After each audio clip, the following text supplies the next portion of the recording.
부자 10명 중에서 7명은 고학력자입니다. 대졸 이상인데 그중에서 약 48.9%는 4년제 대학 이상을 나왔고요. 18.6%가 대학원 이상을 나와갖고 역시 가방끈이 길고 많이 배운 사람들이 상위 1%에 그만큼 많이 이렇게 포진하고 있다. 여기서 재미있는 현상은 이 55.9세라고 하는 사람들을 살펴보면 1960년대에서 70년대 우리가 보릿고개를 넘길 시절이었죠.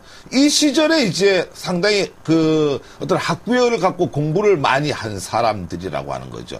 그 사람들이 오히려 이제 아주 어려울 보릿고개를 넘길 이런 시절에 대학에 진학을 해서 공부를 한 사람들이 역시 이제 통계적으로 보면은 많은 사람들이 오늘 1%에 이렇게 반열에 올라와 있는 걸 봤을 때는 역시 뭐 세월이 흘러도 공부를 많이 하고 열심히 한 사람들이 부자가 될 수 있다라고 하는 어떤 그런 속설 이런 것들이 통계적으로 확률적으로 맞아떨어지는 게 아닌가 이렇게 보고요.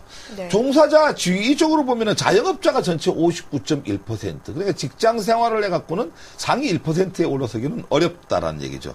이에 비해서 상용 임금 근로자는 22.5%에 불과하고요. 은퇴 등으로 인해 갖고 사회에서 나온 분들이 약 18.2%. 전문직이거나 자기 사업을 하는 사람이 많다라고 하는 거죠. 여기서 이제 22.5%의 상용 임금 근로자라고 하는 건 대기업의 임원들이 아마 대부분을 차지 않나 이렇게 보고요.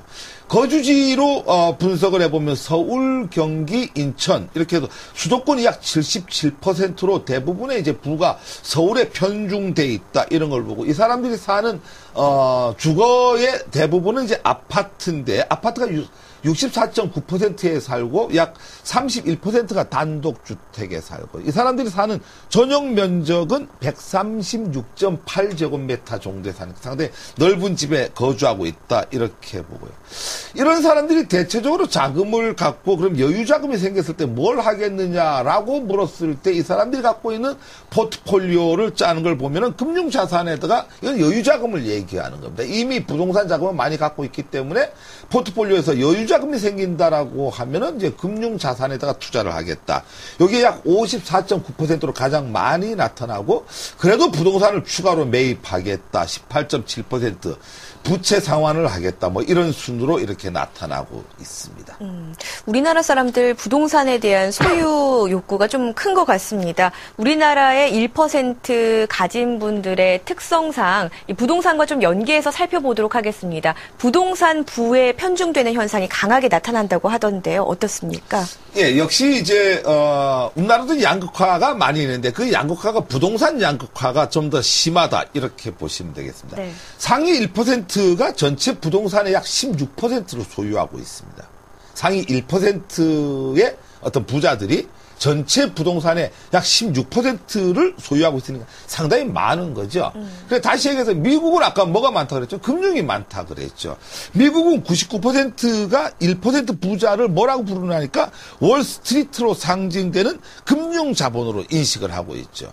근데 우리나라는 1%가 전체 국토의 16%, 전체 부동산의 16%를 소유하다 보니까 결국은 우리가 부자를 일컫는 말로 부동산 알부자다. 이렇게 얘기하는 게 맞다라고 하는 거죠. 근데 미국의 1%는 미국 금융의 50%를 점하고 우리는 부동산 자산의 약 16%를, 부동산을 16% 점한다. 이렇게 보시면 되고요.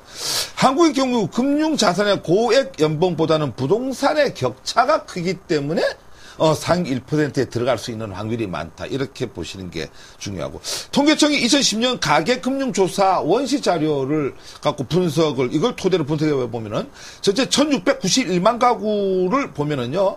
자산순위 1% 부자가 평균에 32억 3천만 원의 부동산을 보유하고 있습니다. 부동산을 상당히 많이 보유하고 있죠. 나머지 99%가 이 사람들은 1억 7천만 원 정도를 보유하고 있으니까 약 18배 정도 부동산을 더 많이 보유하고 있다. 이렇게 보시면 됩니다. 금액으로 치면 1% 부자들이 보유한 부동산 가치는 545조 정도, 3천억 정도. 이거는 대한민국 전체 가계 부분의 부동산 가치의 약 6분의 1에 해당하는 금액입니다. 상당히 많다라고 하는 부분이에요. 1% 부자들이 평균 주택은 약 8억 1천만 원짜리 주택에서 살고 있는데요.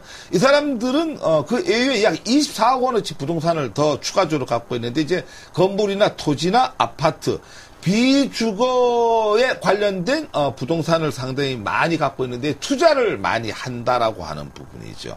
그러니까 부동산을 거주 목적보다는 주로 투자 형태로 굴리면서 이게 주로 매매 차익을 얻어서 이제 수입을 발생을 시키고 이걸 통해 갖고 부를 축적해 갖고 1%의 부자가 됐다. 이렇게 보여요. 그러니까 부를 키우는 어떤 주된 어떤 코스가 서양 같은 경우에는 주로 이제 금융 자산을 갖고 불리는데 우리 같은 경우는 주택 등 부동산을 통해서 부가 이루어졌다. 이런 게 통계적으로 확인이 된 셈이죠. 어떤 물론 이제 비중은 부동산보다 적지만 뭐 금융 쪽도 상당히 좀 많이 갖고 있는 걸로 이렇게 나타나 있습니다. 1% 부자들이 평균 약 3억 8천 정도의 금융 자산을 예금이나 펀드 자산으로 갖고 있는 걸로 나타났고요. 이외에 자동차나 회원권 이런 것들을 이제 약 6,500만 원 정도 수준에서 갖고 있는 걸로 나타났습니다. 뭐 이 사람들이 반드시 이제 자산만 갖고 있는 건 아니고 부채도 갖고 있습니다. 1%에 갖고 있는 어떤 부의 사람들이 평균 부채 규모를 보니까 약 4억 8천만 원 정도의 부채를 안고 있는데요. 이게 뭐 풍족한 소득과 자산에 비해서 상당히 적은 거죠. 그래서 이걸 이제 순 어떤 그 자산액, 그러니까 총 자산에서 총 부채를 빼고 나면 약 32억 1천만 원 정도니까 과연 뭐 엄청난 어떤 부가 형성되어 있다 이랬는데 지금 이런 문제가 이제 미국 같은 경우는 금융자산 쪽에 갖고 있는데 미국에서 이제 지난번에 시위가 일어났던 것은 그럼에도 불구하고 이게 이제 월가가 쓰러질 때 세금으로 충당을 해갖고 어떤 이런 문제를 어떤 금융 월가를 다시 살려놨는데 금융기관이 상당히 이제 이 돈들을 많이 나눴었다, 보너스를 많이 주고 한 거에 대해서 이제 상당히 많이 그걸 했다라고 하는 거예요. 소외를 받는 쪽에서 이제 시위가 일어났다 이렇게 본다라고 하면은 우리나라는 아직까지 이제 뭐 그런 쪽보다는 우리가 지금 갖고 있는 구조 속에서 역시 농경문화 쪽에서는 뭘 많이 갖고 있냐면은 이 부동산을 많이 갖고 있는데 한국도 이제 이런 어떤 그 부의 재분배를 하는 과정 이런 것들이 투명하지 못하다라고 하면은 이제 또 다른 문제가 생긴다. 역시 뭐 우리나라도 이제 많은 어떤 그 부를 갖고 있는 사람들이 세금을 많이 내 갖고 절대 약자에 대한 어떤 부분들을 커버를 해주고 있죠. 그렇지만 이제 이 양극화가 너무 심각하게 되고 심화가 됐을 때는 어떤 또 다른 문제가 발생이 된다라고 하는 거죠.